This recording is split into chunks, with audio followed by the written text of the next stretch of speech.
प्यारे बच्चों, आप सभी को नमस्कार। जय हिंद बच्चों। बच्चों, आज की वीडियो में हम करने जा रहे हैं कक्षा 8 विज्ञान और अध्याय इसमें रहेगा 8। अध्याय का नाम है बल तथा दाब। बल तथा तो देखिए, इस चैप्टर को एनसीईआरटी की जो बुक है, हमारी पढ़ने वाली बुक है, टेक्स्ट बुक बोलते हैं जिसे, उसमें इस अध्याय को समझेंगे और नेक्स्ट वीडियो में हम इसके अभ्यास के प्रश्न उत्तर करेंगे बच्चों। ठीक है, तो देखिए इसमें बल तथा दाब। अब इसमें पाठ का नाम है बल। तो बल होता क्या है, आप सभी बातों में बोलते तो हो भी, इसमें इतना बल है, किसमें ज्यादा बल किसमें होगा, तो क्यों होगा? क्योंकि बल जो होता है बच्चों, एक तरह से धक्का या खिंचाव होता है। जैसे एक लड़का आ जाए मेरे पास, एक आएगा उधर से, ठीक है। तो क्या नाम है बेटा तुम्हारा?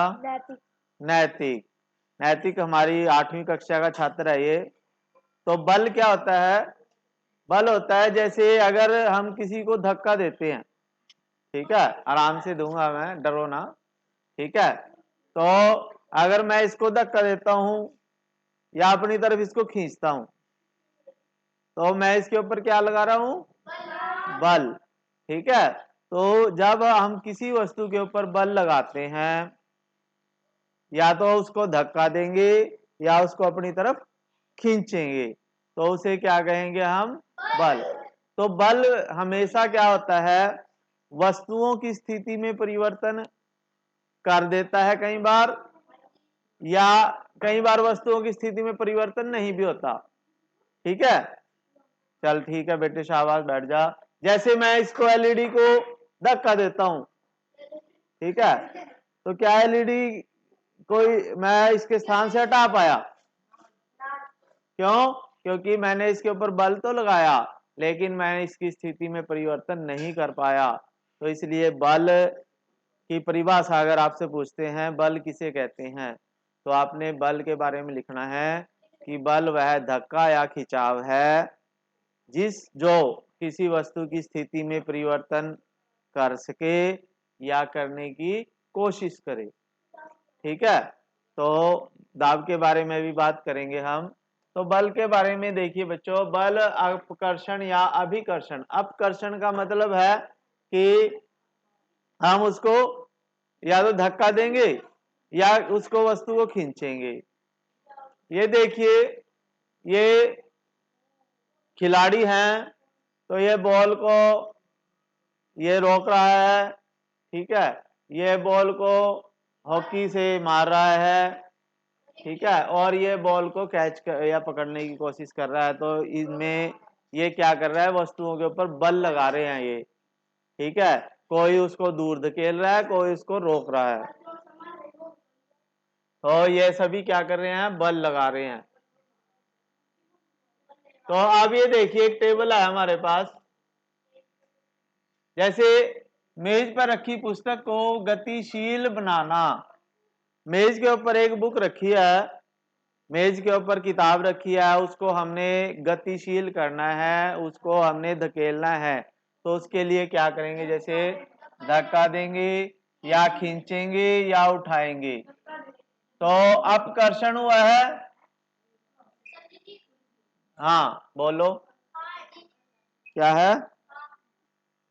तो ये देखिए टेबल बच्चों, इसमें क्या है, हमारे पास कुछ कार्यों का अपकर्षण या अभिकर्षण के रूप में पहचानना है।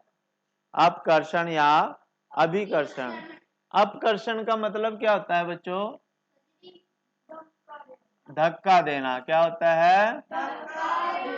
ठीक है, धक्का। और ये अभिकर्षण होता है खींचना, ठीक है, खींचना। तो अभी अपकर्षण धक्का देना, यानी जब हम किसी वस्तु को धक्का देते हैं तो वो क्या होता है? अपकर्षण। और अभी, अभी का मतलब हम अपनी तरफ खींचना वस्तु को। ठीक है, तो इसमें देखिए जब हम दरवाजे को खोलते हैं या बंद करते हैं तो उसमें कई दरवाजे ऐसे होते हैं जिसको हमें धक्का भी दे सकते हैं और खींच भी सकते हैं अपनी तरफ। तो दोनों काम हो सकते हैं उसमें, धक्का भी दे सकते हैं, खींच भी सकते हैं। लेकिन दरवाजे को कई बार दुकान पे शटर होता है जैसे, तो उसको भी हम उठा भी सकते हैं। अगर शटर वाला दरवाजा है तो उसको उठा भी सकते हैं बच्चों। ठीक है, तो इसमें क्या हुआ, धक्का भी हुआ हाँ, और खींचना हाँ। ठीक है, तो फिर उसके बाद आपके पास कुएं से पानी की बाल्टी को खींचना। कुएं से पानी की बाल्टी को हम खींचते हैं रस्सी से ऐसे। ठीक है, तो उसमें खींचना हो जाएगा आपके पास। और हाँ, ये धक्का देना तो नहीं होगा, और अभिकर्षण जो है वो हाँ हो जाएगा। ठीक है, फिर है फुटबॉल के खिलाड़ी का पेनल्टी किक लेना। तो पेनल्टी किक पे क्या होता है, बॉल रखते हैं और उसको पैर से धक्का देते हैं। ठीक है, तो यहाँ पे धक्का देना आ जाएगा, खींचना नहीं होगा। ठीक है, और अपकर्षण हाँ, अभिकर्षण। फिर एक बल्लेबाज है, वो गेंद पर प्रहार करता है, तो वो क्या करता है बच्चों, धक्का देता है, अपकर्षण बल लगाता है उसके ऊपर। ठीक है, तो अगले वाला देख लेते हैं अब हम। तो इसमें देखिए हमारे पास जैसे लदी हुई बैलगाड़ी को चलाना, लदी हुई बैलगाड़ी को चलाना। तो लदी हुई बैलगाड़ी को कैसे चलाते हैं कि बैल जो होते हैं ना, वो बैलगाड़ी को आगे से उठाते भी हैं और उसको खींचते भी हैं। तो इसमें खींचना भी हो जाएगा और उठाना भी हो जाएगा। और इसमें अभिकर्षण बल है। कौन सा बल है, अभिकर्षण। और किसी मेज की दराज को खोलने के लिए हमें उसको खींचना पड़ता है, तो खींचने के नीचे टिक हो गया और अभिकर्षण बल हुआ, क्योंकि हम उसको खींच रहे हैं। ठीक है, आगे चलते हैं। तो देखिए बच्चों आगे है हमारे पास, इसमें ये क्या है देखिए, ये समझने की कोशिश करेंगे कि बल एक अन्योन्य क्रिया के कारण लगते हैं।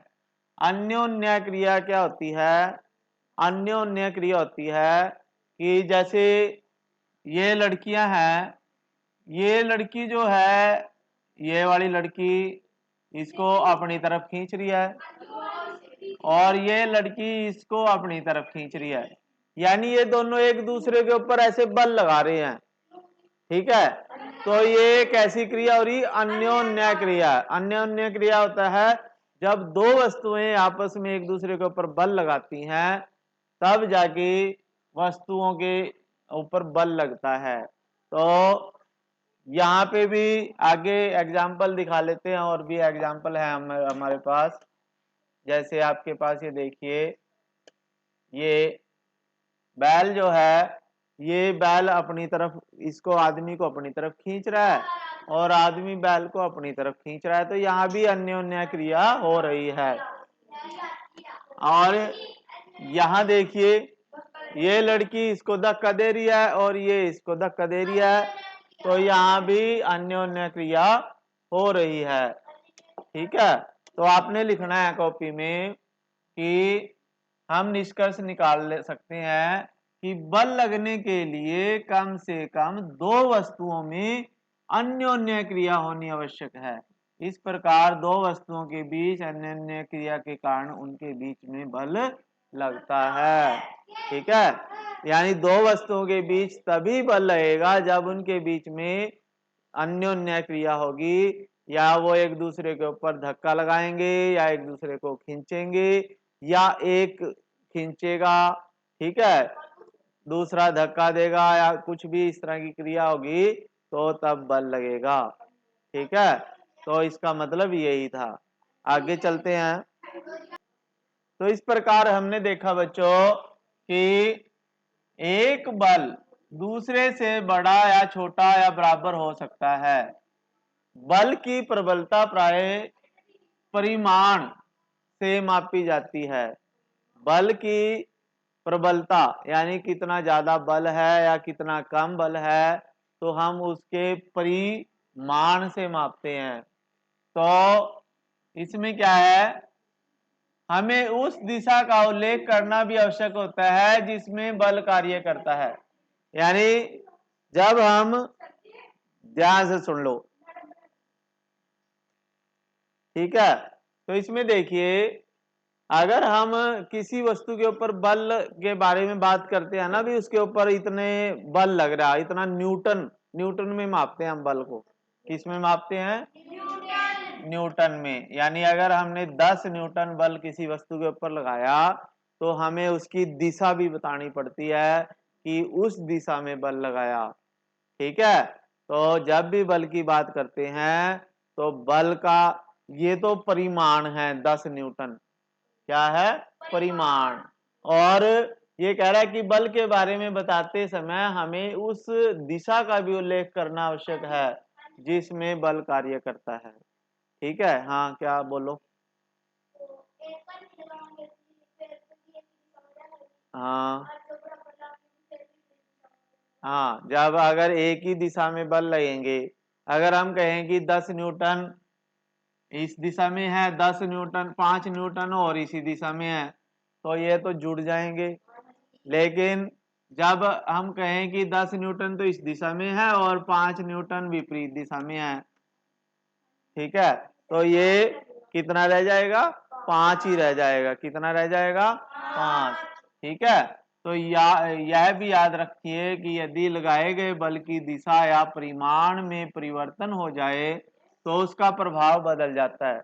यानी अगर बल जैसे 5 न्यूटन वाला बल है, तो अगर वो इसी दिशा में लग रहा है तो वो तो इसमें ऐड हो रहा, लेकिन अगर इसी बल ने अपनी दिशा बदल ली तो फिर वो परिणाम कुछ और हो जाता है। ठीक है, तो इसका अर्थ यह है कि यदि किसी वस्तु पर विपरीत दिशाओं में लगने वाले बल बराबर हैं तो उन पर लगने वाला नेट बल जो है शून्य होगा। ठीक है, यानी अगर एक वस्तु के ऊपर दोनों तरफ से, जैसे ये पेन है, पेन के ऊपर मैं दोनों तरफ से समान बल से इसको खींच रहा हूं, ठीक है, तो अब ये पेन अपने स्थान से तो नहीं हिल रहा, तो इसका मतलब इसके ऊपर नेट बल जो है वो शून्य है। ठीक है, तो जब किसी वस्तु पर विपरीत दिशाओं में समान बल लगते हैं तो उसके ऊपर नेट बल जो होता है वो शून्य होता है। ठीक है,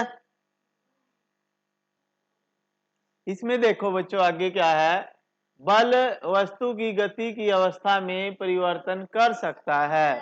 यानी बल जो होता है किसी भी वस्तु की गति की अवस्था में परिवर्तन कर सकता है। ठीक है, तो देखिए जैसे उदाहरण देख लेते हैं हम, ये क्या कह रहा है, जैसे ये गेंद है, ये गेंद बड़ी तेजी से आ रही है इसकी तरफ, ठीक है, तो इसकी तरफ गेंद आ रही है ऐसे, और ये जब इसके हाथ से टकराएगी तो ये इसको वहीं रोक लेगा। अभी तो गेंद जैसे 20 मीटर प्रति सेकंड की गति से आ रही है, लेकिन जब वो हाथ से टकराएगी, हाथ में कैच हो जाएगी, तो इसकी गति 0 हो जाएगी। तो इसकी गति में परिवर्तन क्यों हुआ? क्योंकि हाथ ने इसके ऊपर बल लगाया, बॉल ने तो इसके ऊपर बल लगाया हाथ के ऊपर और हाथ ने इसको रोक लिया, तो इसकी गति में परिवर्तन कर दिया।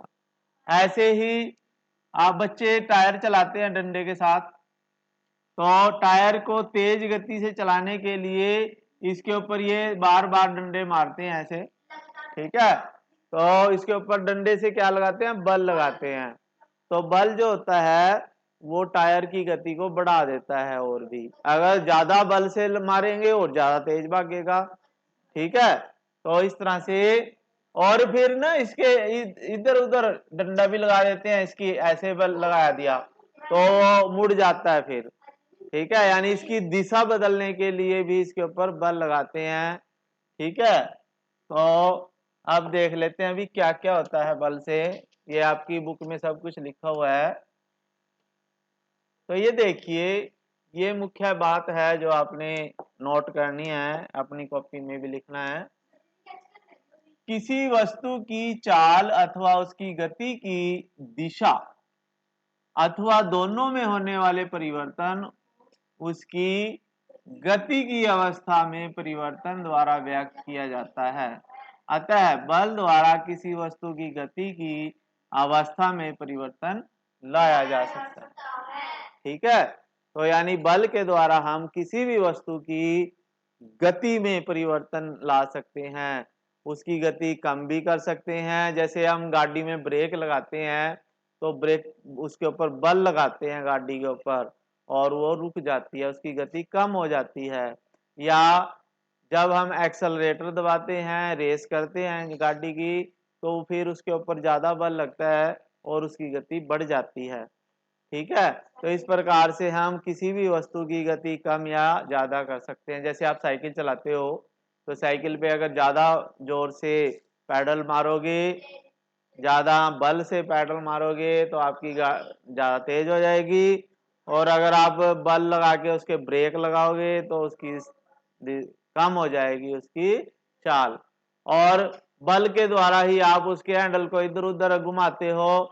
ठीक है, जब भी मोड़ आता है कहीं तो आप बल लगाते हो हैंडल पे और उसकी दिशा बदल देते हो। तो बल क्या करता है भाई, उसकी गति की अवस्था में परिवर्तन ला देता है। गति की अवस्था में परिवर्तन कब होगी, या तो उसकी गति कम होगी या ज्यादा होगी, या उसकी दिशा बदल गई, दोनों में गति परिवर्तन हो जाता है। तो किसी वस्तु की गति की अवस्था का वर्णन उसकी चाल और गति की दिशा से किया जाता है भाई।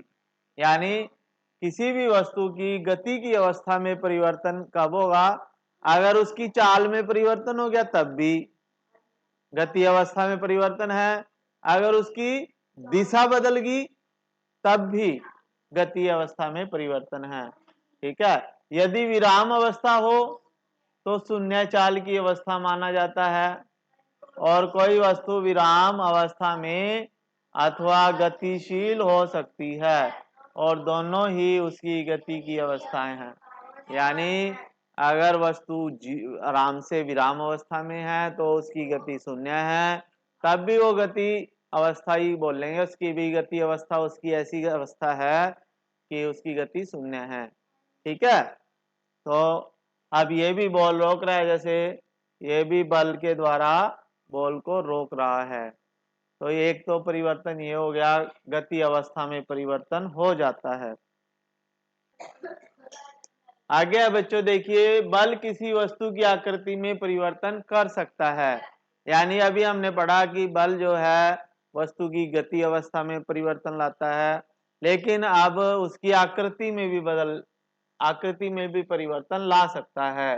तो हम ये टेबल कर लेते हैं। जैसे इसमें देखिए, एक प्लेट में गूंदा हुआ आटा है, तो हाथ से नीचे की ओर दबाने पर उसकी गति अवस्था में परिवर्तन होगा या आकृति में।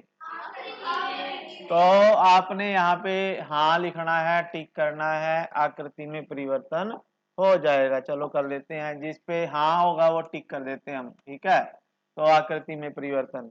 अच्छा, एक साइकिल की गद्दी पे लगी कमानी है, कमानी का मतलब ये स्प्रिंग होते हैं। ठीक है, शॉकर बोल देते हैं। तो गद्दी पर जो बैठ जाता है आदमी, तो क्या होगा, उसकी गति अवस्था में परिवर्तन या आकृति में।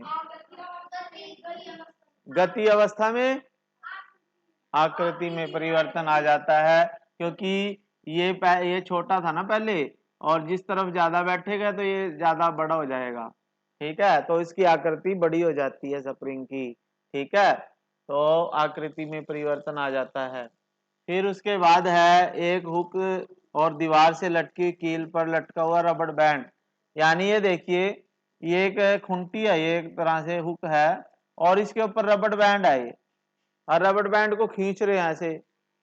ठीक है, यानी रबड़ का छल्ला है जो बालों में डाल देते हैं, तो वो उसको खींच के क्या हुआ, उसकी आकृति में परिवर्तन हो जाएगा। ठीक है, तो आगे देख लेते हैं, ये तो था इसमें। फिर उसके बाद ये देखिए, ये रबड़ बैंड खींच के बड़ा कर दिया इसने, तो इसकी आकृति में परिवर्तन हो जाता है।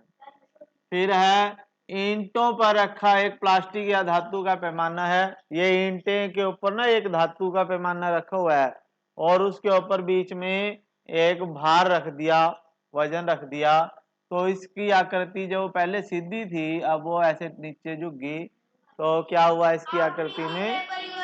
तो यहाँ आकृति में परिवर्तन जो है आपने यहाँ पे टिक कर देना है, इसमें भी आकृति में परिवर्तन। ठीक है, ये टेबल भी आपने अपनी कॉपी में लिखना है। ठीक है, आगे चलते हैं। तो देखो बच्चों, इसमें हमने देखा कि किसी वस्तु पर बल लगाने से उसकी आकृति में परिवर्तन लाया जा सकता है, यानी किसी वस्तु के ऊपर बल लगाएंगे तो उसकी आकृति में भी परिवर्तन आ जाता है। ठीक है, तो उपरोक्त सभी क्रियाकलाप कर लेने के पश्चात आप समझ गए होंगे, एक तो ये, यानी आपके पास प्रश्न आ जाता है ना साइंस में, अगर प्रश्न आए कि बल, किसी वस्तु के ऊपर बल लगाएंगे तो उसके ऊपर क्या क्या परिवर्तन हो सकते हैं, तो बल क्या क्या कर सकता है, यानी किसी वस्तु को विराम अवस्था से गति अवस्था में ला सकता है। एक नंबर तो ये हो गया, यानी कोई वस्तु विराम अवस्था में है, जैसे साइकिल खड़ी है, आपने उसको ऊपर बल लगाया और वो गति चलने लगी, ठीक है, तो धक्का दे दिया। गतिशील वस्तु की चाल में परिवर्तन कर सकते हैं, यानी बॉल आ रही है, जैसे बॉल बड़ी तेजी से आ रही है, आपने उसको कैच कर लिया एकदम से, तो वो विराम अवस्था में आ गई। गतिशील वस्तु की दिशा में परिवर्तन कर सकते हैं। ठीक है, वो फुटबॉल के मैदान में फुटबॉल आ रही है आपकी तरफ, आपने पैर से धक्का दिया और उसकी दिशा बदल दी, यानी जो आपकी तरफ आ रही थी उसको उल्टा वापस कर दिया, तो उसकी दिशा बदल देते हैं वस्तु की। और वस्तु की आकृति में भी परिवर्तन लाया जा सकता है, इनमें से कुछ अथवा सभी प्रभावों को उत्पन्न कर सकता है। ठीक है, तो किसी भी वस्तु में ये परिवर्तन ला सकता है बल। ठीक है, ये वस्तु के आकार और भार के ऊपर भी निर्भर करता है। अगर कोई वस्तु बहुत ज्यादा भारी है ना, तो और हम बल छोटा सा लगा रहे, तो फिर उसके ऊपर उसकी आकृति में परिवर्तन लाना मुश्किल हो जाता है, या उसकी गति अवस्था में भी परिवर्तन हम नहीं ला सकते। जैसे अगर मैं दीवार के ऊपर बल लगाऊं तो क्या उसकी गति अवस्था में परिवर्तन आ जाएगा? तो ये वस्तु के आकार के ऊपर और बल के ऊपर निर्भर करता है। हाँ, ठीक है, यानी छोटी वस्तुएं हैं जो जिनके ऊपर ज्यादा बल लग रहा है, तो उनके आकार में या गति अवस्था में परिवर्तन ला सकते हैं। ठीक है, अगर हम कहें भी ट्रेन आ रही है तेजी से और मैं उसके आगे खड़ा होकर उसको रोक दूंगा, ठीक है, तो ऐसा नहीं हो जाता। ठीक है, तो आगे देखते हैं। आगे है बच्चों हमारे पास बल के प्रकार। अब हमारे पास बल कई प्रकार का होता है। कुछ बल ऐसे हैं जो संपर्क होते हैं, संपर्क बल होते हैं, यानी हमें वो बल लगाने के लिए एक वस्तु को दूसरे के संपर्क में आना पड़ता है। ठीक है, तो उसे संपर्क बल कहेंगे। तो संपर्क बल में सबसे पहला आता है पेशीय बल। पेशीय बल होता है बच्चों जो बल हमारी मांसपेशियों के कारण उत्पन्न होता है, उसे पेशीय बल कहते हैं। जैसे आपके पास ये चित्र देख रहे हो आप, ठीक है, तो इस चित्र में क्या है, ये बैल जो है, पशु है जो, ये इस बैलगाड़ी को खींच रहा है। तो ये बैल इस बैलगाड़ी को खींच रहे हैं, तो इसके किस बल से खींच रहे हैं? अपने शरीर के बल से। तो इसके शरीर के बल में इसके मांसपेशियों में जो ऊर्जा है, जो ये भोजन करता है, जो घास खाते हैं बैल, तो वो ऊर्जा इसकी मांसपेशियों में आ जाता है और मांसपेशियों के कारण ये बल लगाता है, तो इसे हम पेशीय बल कहते हैं। ठीक है, तो इसे क्या कहेंगे? तो देखिए, क्योंकि हमारे पास क्या है, ध्यान से समझें, क्योंकि पेशीय बल तभी लगाया जा सकता है जब पेशियां किसी वस्तु के संपर्क में हो, इसलिए इसे संपर्क बल भी कहते हैं। ठीक है, तो संपर्क बल क्यों कहेंगे पेशीय बल को? क्योंकि पेशीय बल तभी लगता है जब एक वस्तु दूसरे वस्तु के संपर्क में आता है, तो इसलिए इसे संपर्क बल भी कहेंगे। और मांसपेशियों के कारण ये बल लगता है, इसलिए इसे पेशीय बल कहते हैं। ठीक है। फिर उसके बाद आता है दूसरा घर्षण बल। कैसा बल है बच्चों? घर्षण बल। घर्षण बल होता है जब एक वस्तु, ध्यान से समझें, जब जैसे हमारे पास ये क्या है, बुक है, और इसके ऊपर ये क्या रखा है, मोबाइल रखा है। ठीक है। अब देखो, मैं इस मोबाइल को इसके ऊपर खिसकाने के लिए कुछ बल लगाना पड़ेगा, कुछ बल लगेगा तभी खिसक रहा है। तो ये बल क्यों लगाना पड़ रहा है मुझे? क्योंकि मोबाइल के, और ध्यान से समझें, मोबाइल के और इस कॉपी की सतह के बीच में एक बल है जो इस मोबाइल को आगे जाने से रोक रहा है। इसे हम घर्षण बल कहते हैं। क्या कौन सा बल कहते हैं बच्चों? घर्षण बल वो बल होता है कि जब एक वस्तु दूसरी वस्तु की सतह के ऊपर खिसकती है या खिसकने की कोशिश करती है, तो उन सतहों के बीच में एक बल लगता है जो उसको आगे चलने से रोकता है, उसे हम घर्षण बल कहते हैं। तो देखिए बच्चों, इसमें क्या है, घर्षण बल क्या होता है? जब भी एक वस्तु दूसरी वस्तु के ऊपर चलती है या खिसकती है या खिसकने की कोशिश करती है, तो उन दोनों वस्तुओं के बीच में, सतह के बीच में एक बल लगता है जो उसको आगे चलने से रोकता है, तो उसे हम घर्षण बल कहते हैं। ठीक है। जैसे हमारे पास उदाहरण आ जाएंगे आगे, देखिए अभी, जैसे ये देखिए,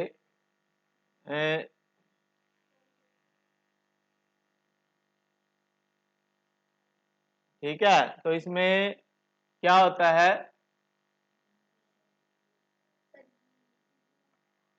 तो आपने घर्षण बल की परिभाषा क्या लिखनी है बच्चों? देखिए आपके पास ये यहां से इसका आंसर मिल जाएगा। वस्तुओं की गति की अवस्था में परिवर्तन का कारण घर्षण बल है। ठीक है।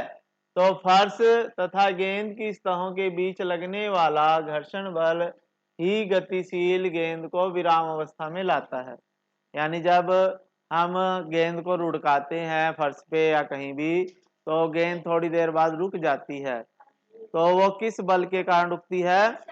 घर्षण बल के कारण रुकती है। तो घर्षण बल सभी गतिशील वस्तुओं पर लगता है और इसकी दिशा सदैव गति दिशा के विपरीत होती है। ठीक है।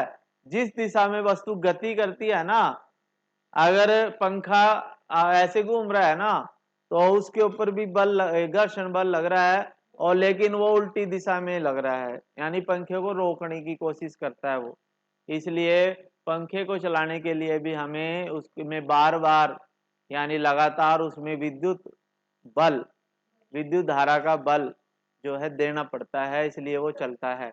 लेकिन जैसे ही बिजली चली जाती है, विद्युत चली जाती है, तो वो रुक जाता है। क्यों? क्योंकि वो घर्षण बल उसके उल्टी दिशा में काम कर रहा है।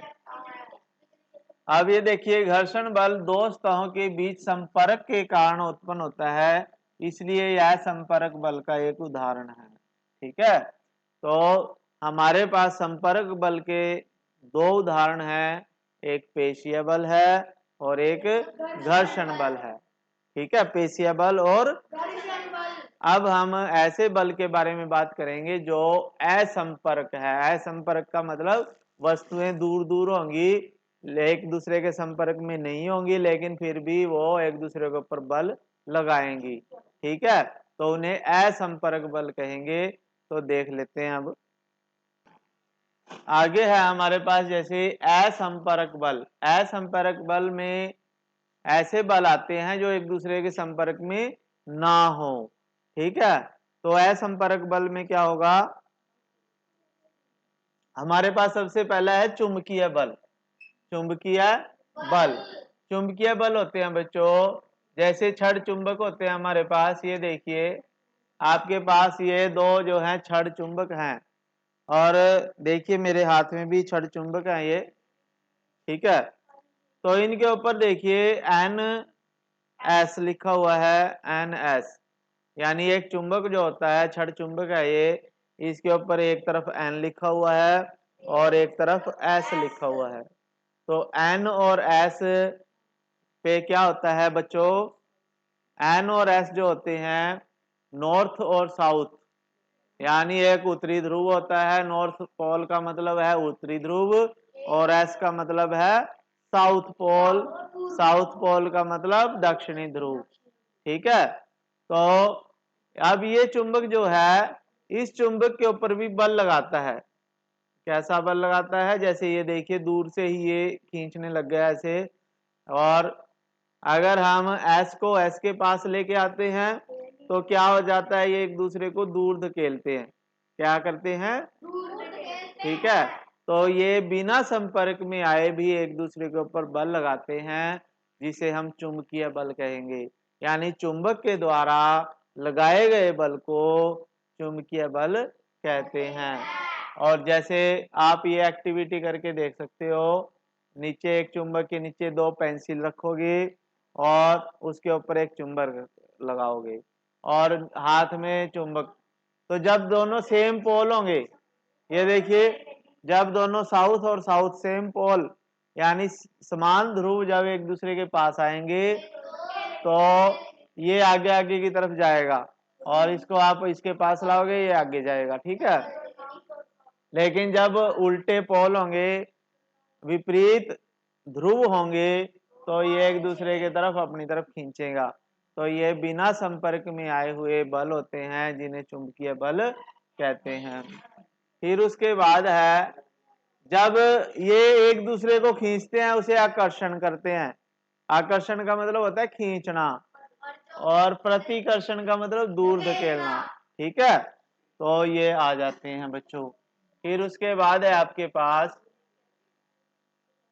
आप के पास एक और बल हो जाता है संपर्क बल में, फिर विद्युत आवेश बल होता है एक,